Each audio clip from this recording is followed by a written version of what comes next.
புதுச்சேரி மாநிலத்தில் தனிநபர் வருமானம் கடந்த ஆண்டை விட 7.61% உயர்ந்துள்ளதாக இன்று கூடிய புதுச்சேரி சட்டப்பேரவை பட்ஜெட் கூட்டத்தொடரில் உரையாற்றிய ஆளுநர் சி.பி. ராதாகிருஷ்ணன் தெரிவித்துள்ளார். ஆளுநர் உரைக்கு எதிர்ப்பு தெரிவித்து எதிர்க்கட்சியினர் வெளிநடப்பு செய்தனர். புதுச்சேரி சட்டமன்ற பட்ஜெட் கூட்டத்தொடர் இன்று துவங்கியது. ஆண்டின் முதல் கூட்டம் என்பதால் புதுச்சேரி பொறுப்பு ஆளுநர் சி.பி. ராதாகிருஷ்ணன் பேரவையில் உரை நிகழ்த்தினார். முன்னதாக பட்டு வேஷ்டி சட்டையுடன் பேரவைக்கு வந்த சி.பி. ராதாகிருஷ்ணனை சபாநாயகர் செல்வம் வரவேற்று பேரவை மண்டபத்திற்குள் அழைத்துச் சென்றார். பேரவையின் ஆளுநர் ராதாகிருஷ்ணன் பேச தொடங்கிய போது மத்திய பட்ஜெட்டில் புதுச்சேரிக்கு எந்தவித நிதியும் ஒதுக்கவில்லை எனவும், புதுச்சேரி அரசின் செயல்பாடுகளை திமுக காங்கிரஸ் உறுப்பினர்கள் விமர்சிக்க தொடங்கினர். தவறு இருந்தால் சுட்டிக்காட்டுங்கள், அரசு தரப்பில் திருத்திக் கொள்ளட்டும், முதலில் எனது உரையை கேளுங்கள், தயவு செய்து அமருங்கள், இது எனது முதல் உரை, வேறு மாநிலத்திற்கு மாற்றப்பட்டதால் இது கடைசி உரை என்று குறிப்பிட்டு பேச தொடங்கினார் ராதாகிருஷ்ணன். இதனைத் தொடர்ந்து எதிர்க்கட்சிகள் அமர்ந்து ஆளுநரின் பேச்சை கேட்டு வந்தனர். தொடர்ந்து உரையாற்றிய ஆளுநர் சி.பி. ராதாகிருஷ்ணன், புதுச்சேரியில் கடந்த ஆண்டின் மொத்த ஒதுக்கீடான ரூபாய் 12.25 கோடியில் 93.58 விழுக்காடு செலவு செய்துள்ளதாகவும், புதுச்சேரி மாநிலத்தில் தனிநபர் வருமானம் ரூபாய் 2.63 லட்சமாக உயர்ந்துள்ளதாகவும், இது கடந்த ஆண்டை விட 7.61 விழுக்காடு வளர்ச்சியை அடைந்துள்ளதாக குறிப்பிட்ட ஆளுநர், விவசாயிகளுக்கு உற்பத்தி மானியமாக ரூபாய் 7.85 கோடி ஒதுக்கப்பட்டுள்ளதாகவும், இலவச அரிசி வழங்கும் திட்டத்தின் கீழ் 3.37 லட்சம் குடும்பத்தினருக்கு ரூபாய் 219 கோடி செலவு செய்துள்ளதாகவும், முதலமைச்சரின் எரிவாயுவும் மானிய திட்டத்திற்காக ரூபாய் 21.50 செலவு செய்யப்பட்டுள்ளதாகவும், புதுச்சேரியில் உபரி மின்சாரம் விற்பனை செய்யப்பட்டதில் ரூபாய் 261.20 கோடி வருவாய் கிடைத்ததாக மகிழ்ச்சியை வெளிப்படுத்திய ராதாகிருஷ்ணன், புதுச்சேரி தொழில்நுட்ப பல்கலைக்கழக வளாகம் கட்ட ரூபாய் 8 கோடி ஒதுக்கியுள்ளதாகவும், வறுமை கோட்டிற்கு கீழ் வாழும் குடும்ப தலைவிகளுக்கு மாதந்தோறும் ரூபாய் 1000 வழங்கும் திட்டத்திற்காக ரூபாய் 36.32 கோடி வழங்கப்பட்டிருப்பதாகவும், பெண் குழந்தைகள் பிறந்தால் அவர்களுக்கு ரூபாய் 50,000 வைப்பு நிதி வைப்பு திட்டத்திற்காக 2100 பெண் குழந்தைகளுக்கு ரூபாய் 10.50 கோடி செலவு செய்துள்ளதாகவும் ஆளுநர் உரையில் குறிப்பிடப்பட்ட முக்கிய அம்சங்களாகும். புதுச்சேரி பேரவையில் முந்தைய ஆளுநராக இருந்த தமிழிசை சவுந்தரராஜனுக்கு பிறகு இன்று சி.பி. ராதாகிருஷ்ணன் 75 நிமிடங்கள் தமிழில் உரையாற்றினார் என்பது குறிப்பிடத்தக்கது. ஆளுநர் உரையாற்றிக் கொண்டிருக்கும் பொழுது திமுக காங்கிரஸ் சட்டமன்ற உறுப்பினர்கள் எழுந்து நின்று எதுவுமே நிறைவேற்றாமல் நிறைவேற்றியதாக படிக்கிறீர்கள் என்று சுட்டிக்காட்டி கேள்வி எழுப்பினர். ஆளுநர் தொடர்ந்து பேசிக் கொண்டிருந்தார். இதையடுத்து ஆளுநர் உரையை கண்டித்து திமுக காங்கிரஸ் சட்டமன்ற உறுப்பினர்கள் வெளிநடப்பு செய்தனர். தொடர்ந்து ஆளுநர் உரை முடிந்த பின்னர் நாளை காலை 9:30 மணிக்கு அவையை ஒத்திவைத்து அறிவித்தார் சபாநாயகர் செல்வம். சட்டப்பேரவை கூட்டம் தொடங்கும் முன்பு சட்டசபை மைய மண்டபத்தை ஒட்டியுள்ள சபாநாயகர் அறையில் கணபதி ஹோமம் செய்யப்பட்டது. பின்னர் புனித கலசங்களில் வைக்கப்பட்டிருந்த நீரை சட்டசபை மைய மண்டபத்தில் பல்வேறு இடங்களில் தெளிக்கப்பட்டது. அப்போது பேரவைக்குள் நுழைந்த திமுக உள்ளிட்ட எதிர்க்கட்சி சட்டமன்ற உறுப்பினர்கள், புதிய முயற்சி நன்றாக இருக்கிறது, ஆனால் RSS அலுவலகமாக மாற்றிவிடாதீர்கள் என கிண்டல் அடித்தனர். ஒன்றிய பட்ஜெட்டில் புதுச்சேரிக்கு சிறப்பு நிதி ஒதுக்காததை கண்டித்து சட்டப்பேரவையில் இருந்து எதிர்க்கட்சி தலைவர் சிவா தலைமையில் திமுக காங்கிரஸ் சட்டமன்ற உறுப்பினர்கள் ஆளுநர் உரையை புறக்கணித்து வெளிநடப்பு செய்தனர். புதுச்சேரியின் 2024-25 ஆண்டிற்கான பட்ஜெட் கூட்டத்தொடர் இன்று காலை 9:30 மணிக்கு துணைநிலை ஆளுநர் சி.பி. ராதாகிருஷ்ணன் உரையுடன் தொடங்கிய நிலையில், ஒன்றிய அரசு புதுச்சேரிக்கு சிறப்பு நிதி ஒதுக்காததை கண்டித்தும், கடந்த பட்ஜெட்டில் அறிவித்த திட்டங்களை நிறைவேற்றாதது, துறைமுகம் விரிவாக்கம், விமான நிலைய விரிவாக்கம், நியாய விலை கடைகள் திறக்காதது, மின்துறை தனியார் மையம் உள்ளிட்ட பல்வேறு மக்கள் பிரச்சனைகளை சுட்டிக்காட்டி துணைநிலை ஆளுநர் உரையை கண்டித்து பேரவையிலிருந்து சட்டமன்ற எதிர்க்கட்சி தலைவர் சிவா தலைமையில் திமுக சட்டமன்ற உறுப்பினர்கள் நாஜிம், அனிபால் கென்னடி, செந்தில்குமார், சம்பத், நாக தியாகராஜன் மற்றும் காங்கிரஸ் சட்டமன்ற உறுப்பினர்கள் ரமேஷ் பரம்பத் வெளிநடப்பு செய்தனர். புதுச்சேரியில் கஞ்சா முற்றிலுமாக ஒழிக்கப்படவில்லை என்றாலும் வெகுவாக குறைந்துள்ளதாக புதுச்சேரியில் இருந்து விடைபெற்ற சி.பி. ராதாகிருஷ்ணன் தெரிவித்த நிலையில், புதிய துணைநிலை ஆளுநர் கைலாசநாதன் அனுபவம் வாய்ந்தவர் என்பதால் அவரது முழுமையான நிர்வாக திறமையை புதுச்சேரி மக்கள் பயன்படுத்திக் கொள்ள வேண்டும் எனவும் கேட்டுக்கொண்டார். புதுச்சேரியின் பொறுப்பு துணைநிலை ஆளுநர் சி.பி. ராதாகிருஷ்ணன் மகாராஷ்டிரா மாநில ஆளுநராக மாற்றப்பட்ட நிலையில் புதுச்சேரியிலிருந்து இன்று விடைபெற்றார். முன்னதாக காவல்துறையினரின் அணிவகுப்பு மரியாதையை ஏற்றுக்கொண்ட சி.பி. ராதாகிருஷ்ணனுக்கு சபாநாயகர் செல்வம், சட்டமன்ற எதிர்க்கட்சி தலைவர் சிவா, அமைச்சர்கள், காவல்துறை உயர் அதிகாரிகள் ஆகியோர் வழி அனுப்பி வைத்தனர். விடைபெறுவதற்கு முன்னதாக செய்தியாளர்களை சந்தித்த சி.பி. ராதாகிருஷ்ணன், குறைந்த காலம் ஆளுநராக பணியாற்றினாலும் கிடைத்த வாய்ப்புகளை புதுச்சேரி மாநில மக்களுக்கு உயர்வாக பணியாற்றிய மன திருப்தி உள்ளதாக தெரிவித்த அவர், எழுச்சிமிகு புதுச்சேரி என்ற தாரக மந்திரம் இருந்ததன் அடிப்படையில் பல்வேறு சீர்திருத்தங்களை குறுகிய காலத்தில் எடுத்துள்ளதாக தெரிவித்த அவர், கடந்த காலத்தில் குஜராத்தில் பணியாற்றிய கைலாசநாதன் மிகவும் அனுபவம் வாய்ந்தவர் என்பதால் அவரது முழுமையான நிர்வாக திறனை புதுச்சேரி மக்கள் நன்கு பயன்படுத்திக் கொள்ள வேண்டும் எனவும் கேட்டுக்கொண்டார். மேலும் முதல்வரும் புதிய ஆளுநரும் இணைந்த எழுச்சிமிகு புதுச்சேரியை உயர்த்த லட்சியத்தை நோக்கி வழிநடத்துவார்கள் என்ற நம்பிக்கை உள்ளதாகவும், குறைந்த காலத்தில் நிர்வாக சீர்திருத்தங்களை மேற்கொண்டதாகவும், புதுச்சேரியில் கஞ்சா முற்றிலுமாக ஒழிக்கப்படவில்லை என்றாலும் வெகுவாக குறைந்துள்ளது என்பதை அனைவருமே உணர்ந்து உள்ளதாகவும், குப்பை அள்ளுவதில் இருந்த சுணக்கம் முழுவதுமாக நீக்கப்பட்டு தற்போது சுத்த மற்றும் பசுமையான புதுச்சேரியாக மாறி உள்ளது என்றார். இலவச அரிசி வழங்கும் கோப்பிற்கு ஒப்புதல் அளித்தது குறித்து விளக்கம் அளித்த அவர், நேரடியாக பணம் வழங்கும் போது சந்தையில் அரிசிக்கான பற்றாக்குறை இல்லாத நிலையில் அவர்கள் நினைக்கும் அரிசி வாங்கலாம் என்றும், ஆனாலும் வங்கியில் செலுத்தும் பணம் பல்வேறு வழிகளில் செலவாகிவிடும் என்பதால் அரிசியாக கிடைக்க வேண்டும் என பெண்கள் நினைக்கின்றனர்கள். அதனால் மாற்றத்தை ஏற்படுத்த அத்தியாவசியமாகிவிட்டது. எனவே மக்களுடைய சிந்தனைகளோடு இணைந்து பயணிப்பதுதான் பொது வாழ்க்கையின் அர்த்தம் என கருதுவதாக தெரிவித்தார்.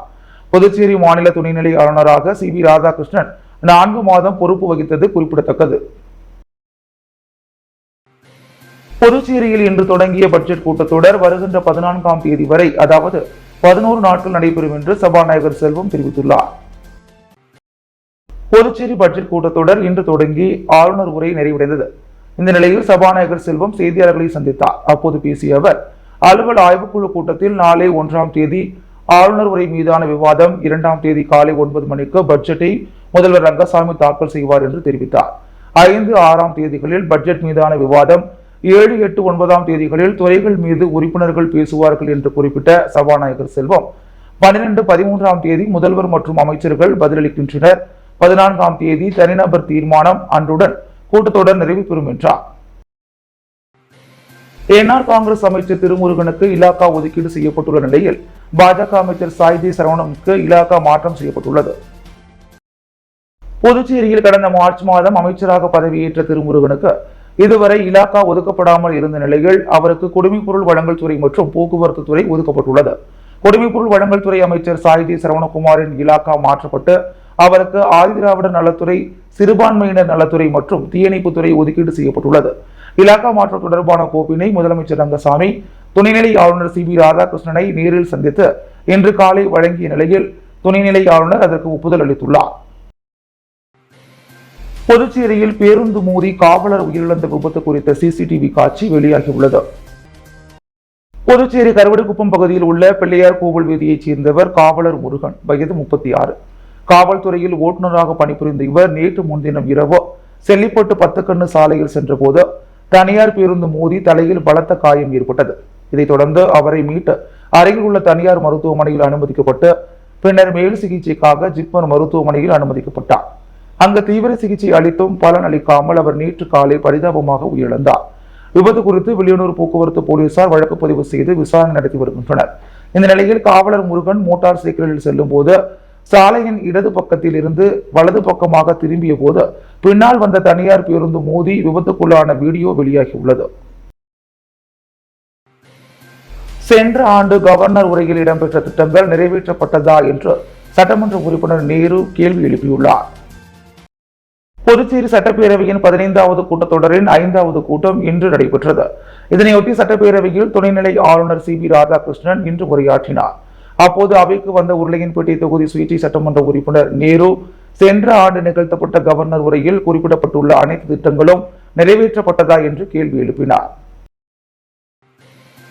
இந்தியாவின் சந்திராயன் 3 விண்கலம் நிலவின் தென்பகுதியில் வெற்றிகரமாக தரையிறங்கிய வரலாற்று சிறப்புமிக்க நிகழ்வின் நினைவாக மீன்வளத்துறை மற்றும் மீனவர்களுக்கான கருத்து பட்டறை நிகழ்வு நடைபெற்றது. இந்தியாவின் சந்திராயன் 3 விண்கலம் நிலவின் தென்பகுதியில் வெற்றிகரமாக தரையிறங்கிய வரலாற்று சிறப்புமிக்க நிகழ்வின் நினைவாக வருகின்ற ஆகஸ்ட் 23ஆம் தேதி அன்று தேசிய விண்வெளி தினம் கொண்டாடப்படுகிறது. இந்த தினத்தின் கருப்பொருள் இந்தியாவின் விண்வெளி வரலாறு சந்திரனை தொடுவதால் உயிர்களை தொடுவது என்பதாகும். இது பற்றிய மீனவர்கள் மீன்வளத்துறை அதிகாரிகளுக்கான கருத்து பட்டறை நிகழ்வோ இன்று தேங்காய்த்திட்டு மீன்பிடி துறைமுக வளாகத்தில் அமைந்துள்ள மீன்வளத்துறை இயக்குநர் அலுவலகத்தில் நடைபெற்றது. இதில் இந்திய விண்வெளி ஆராய்ச்சி நிறுவனம், இந்திய மீன்வள கடல்சார் பொறியியல் பயிற்சி நிறுவனம் மற்றும் சென்னை புதுச்சேரி மீன்வளம் மற்றும் மீன்வளத்துறையால் இணைந்து நடத்தப்பட்டது.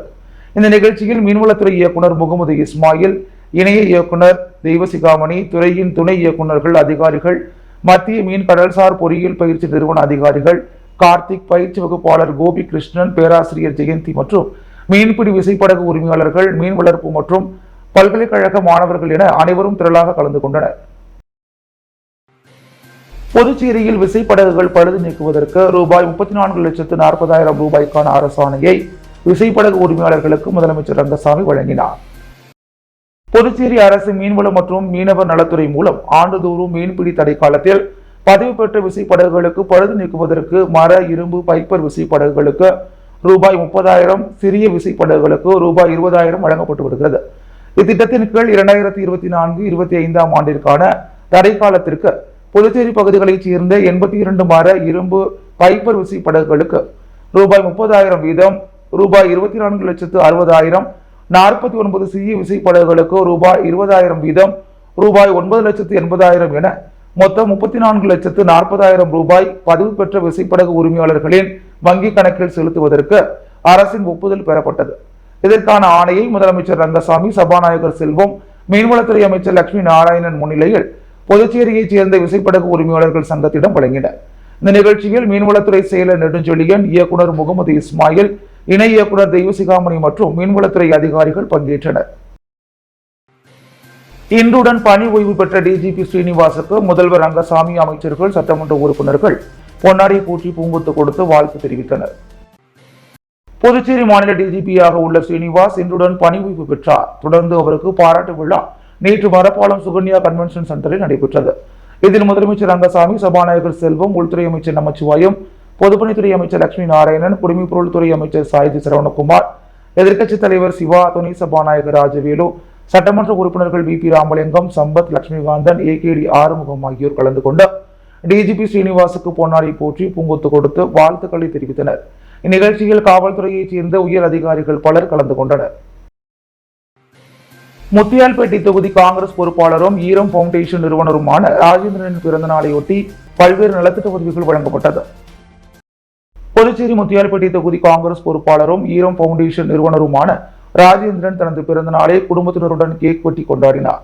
அவருக்கு முன்னாள் முதல்வர் நாராயணசாமி, மாநில காங்கிரஸ் தலைவர் வைத்திலிங்கம் எம்பி, சீனியர் துணைத் தலைவரும் ஒருங்கிணைப்பாளருமான தேவதாஸ், முன்னாள் தலைவர் ஏ.வி. சுப்பிரமணியம் ஆகியோர் பொன்னாடை அணிவித்து வாழ்த்து தெரிவித்தனர்.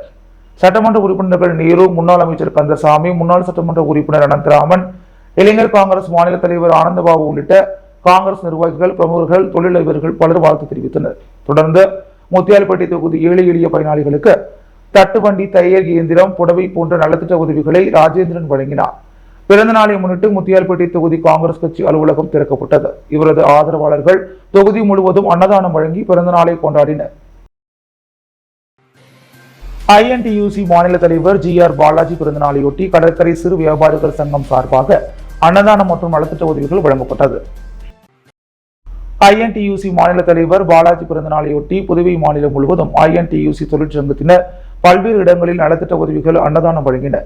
அதன் ஒரு பகுதியாக புதுச்சேரி கடற்கரை சிறு வியாபாரிகள் சங்கம் சார்பாக நேரு சிலை அருகே வியாபாரி கௌரவ தலைவர் வினய குணாலன், தலைவர் ஏழுமலை ஆகியோரின் தலைமையில் பொன்னாடை அணிவித்து பூங்கொத்து கொடுத்து வாழ்த்து தெரிவிக்கப்பட்டது. அதனைத் தொடர்ந்து சிறப்பு விருந்தினராக கலந்து கொண்ட மாநில தலைவர் பாலாஜி 500க்கும் மேற்பட்ட பொதுமக்கள் மற்றும் சுற்றுலா பயணிகளுக்கு மதிய உணவு வழங்கினார். தொடர்ந்து நிகழ்ச்சியில் துணைத் தலைவர்கள் பிரசாந்த் குமார், ராகவன், செயலாளர் முருகன், பொருளாளர் நூர் முகமது, துணை செயலாளர் மச்சகாந்தி, அருண்குமார் மற்றும் சங்கத்தின் நிர்வாகிகள் பலர் கலந்து கொண்டு வாழ்த்து தெரிவித்தனர்.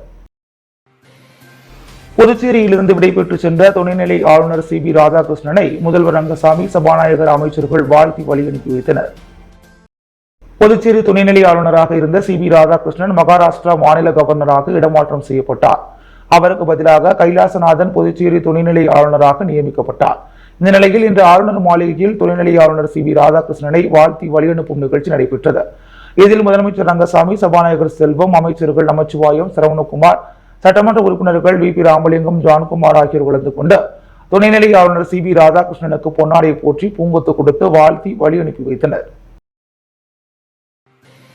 புதுச்சேரி முதலமைச்சர் ரங்கசாமியின் பிறந்த நாளை முன்னிட்டு திருபுவனை தொகுதிக்குட்பட்ட பல்வேறு பள்ளிகளில் என்ஆர் காங்கிரஸ் கட்சி சார்பில் நலத்திட்ட உதவிகள் வழங்கப்பட்டது. புதுச்சேரி மாநில முதலமைச்சர் ரங்கசாமியின் பிறந்த நாளை முன்னிட்டு திருபுவனை தொகுதியின் முன்னாள் சட்டமன்ற உறுப்பினர் கோபிகா தலைமையில் நலத்திட்ட உதவிகள் வழங்கும் விழா நடைபெற்றது. இதில் திருபுவனை தொகுதிக்குட்பட்ட கலைத்தீர்த்தால் குப்பம் கலைஞர் கருணாநிதி அரசு மேல்நிலைப் பள்ளி மற்றும் திருபுவனைப்பாளையம் அரசு உயர்நிலைப் பள்ளிகளில் கடந்த கல்வி ஆண்டில் 10 மற்றும் 12ஆம் வகுப்பில் முதல் 3 இடங்களை பிடித்த மாணவ மாணவிகளுக்கு சால்வை அணிவிக்கப்பட்டு நினைவு பரிசுகள் மற்றும் ஊக்கத்தொகை வழங்கி பாராட்டப்பட்டது. தொடர்ந்து இப்பள்ளிகளில் பயிலும் சுமார் 1200 மாணவ மாணவிகளுக்கு நோட்டு புத்தகம் உள்ளிட்ட எழுது பொருட்கள் மற்றும் இனிப்புகள் வழங்கி கொண்டாடப்பட்டது.